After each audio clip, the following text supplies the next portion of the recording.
Bismillahirrahmanirrahim. Assalamualaikum warahmatullahi wabarakatuh. Baik, apa kabar mahasiswa-mahasiswaku? Mudah-mudahan hari ini kalian semuanya sehat.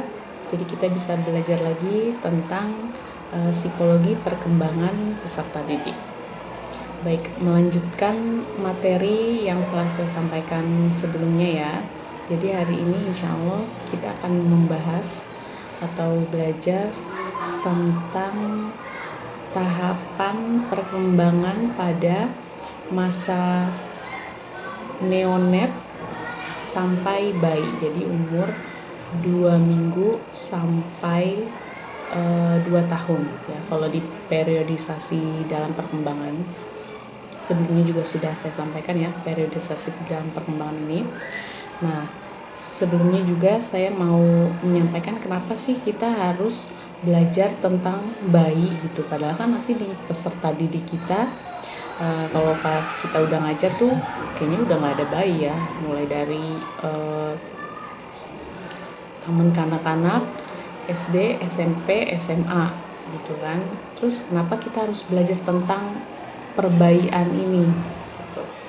Nah, jadi masalah yang terjadi ketika bayi ini gitu ya, sebenarnya ini keadaan secara umum ya, bisa berdampak pada nanti di tahapan perkembangan berikutnya gitu. Jadi kalau misalnya dia ada permasalahan sewaktu dia bayi, entah itu masalah dari waktu kelahiran atau dari sebelum kelahiran, atau pernah ada riwayat medis atau apapun saat dia bayi, nah itu akan mempengaruhi perkembangan selanjutnya gitu, sampai nanti dia ke tahapan sudah menjadi peserta didik. Makanya kita harus belajar dari awal, dari masa bayi ini, supaya kita tahu kira-kira hal-hal apa aja yang perlu dihindari, misalnya untuk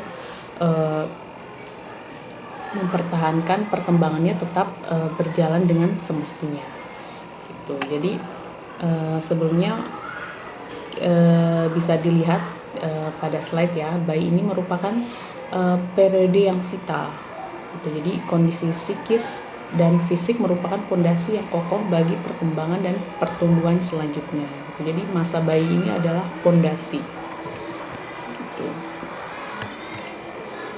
Nah, perkembangan kita mulai dari perkembangan fisiknya ya, khususnya untuk bayi pada 1 tahun pertama. Jadi pertumbuhan bayi itu sangat cepat sekali ya. Pertumbuhan fisiknya itu sangat signifikan pada tahun pertama gitu. Makanya kalian kalau pernah lihat bayi misalnya baru lahir tuh kecil banget, masih kelihatannya masih kecil, ntar udah sebulan 2 bulan udah mulai menggembil gitu pipinya atau badannya gitu, udah mulai bertambah berat badannya gitu, jadi makin lucu gitu ya kelihatannya, karena memang pertumbuhannya sangat signifikan sekali gitu. Beda sama kita yang misalnya sudah remaja, sudah dewasa, yang pertumbuhannya setiap bulan tuh nggak, bahkan bisa dibilang tidak terlihat, tidak signifikan gitu, karena memang pertumbuhan kita ya sudah makin lama makin melambat gitu kan kalau sudah remaja dan dewasa. Tapi kalau bayi ini memang sangat cepat sekali, dia berganti bulan aja bisa, entah itu ukurannya atau kebisaannya apa aja itu sangat cepat sekali. Itu yang pertama, ini ada pertumbuhan fisik ya, jadi kita ngomonginnya ke fisik dulu.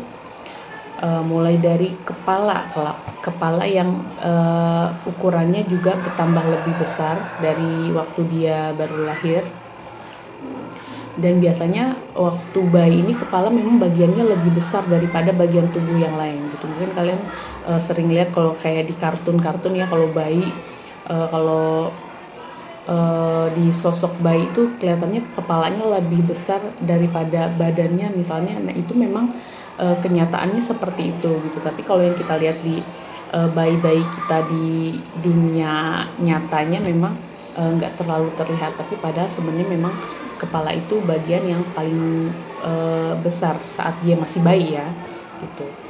Dan ini normal gitu, makin normal, masih normal.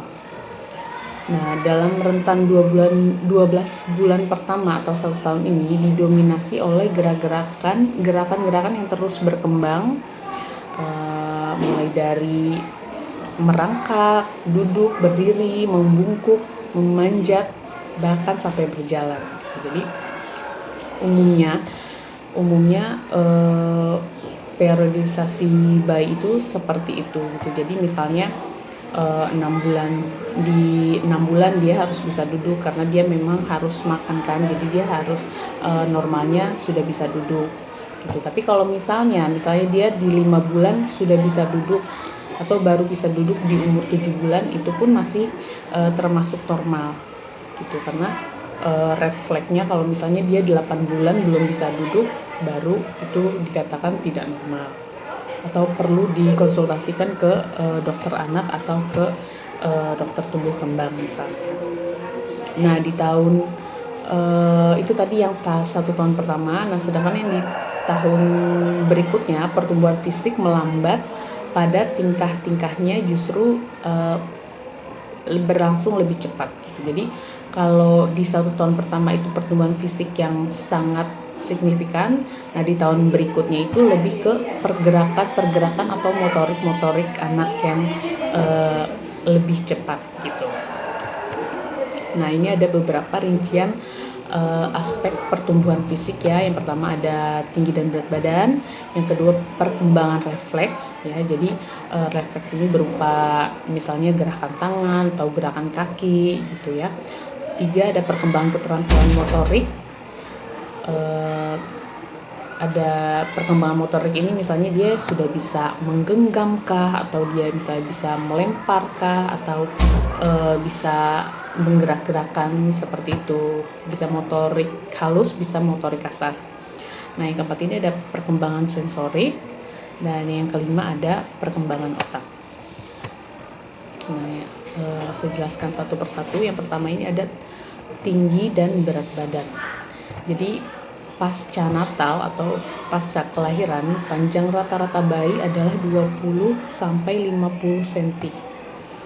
Ya, ini rata-rata ya. Saya nggak bisa menjelaskan seharusnya karena memang tidak ada seharusnya dan setidak seharusnya gitu. Jadi rata-rata adalah 20 sampai 50 cm dan beratnya rata-rata 3 kg. Jadi ada yang di bawah 3 kg, ada juga yang di atas 3 kg. Nah, setelah menyesuaikan diri dengan makan melalui cara menghisap, menelan, dan mencerna, fisik bertumbuh dengan cepat. Nah, menyesuaikan diri dalam kegiatan makan di sini maksudnya masa menyusui ya, atau masa mengasihi itu dari ibunya. Karena memang umur 0 sampai 6 bulan bayi ini tidak boleh dikasih makan apapun selain ASI.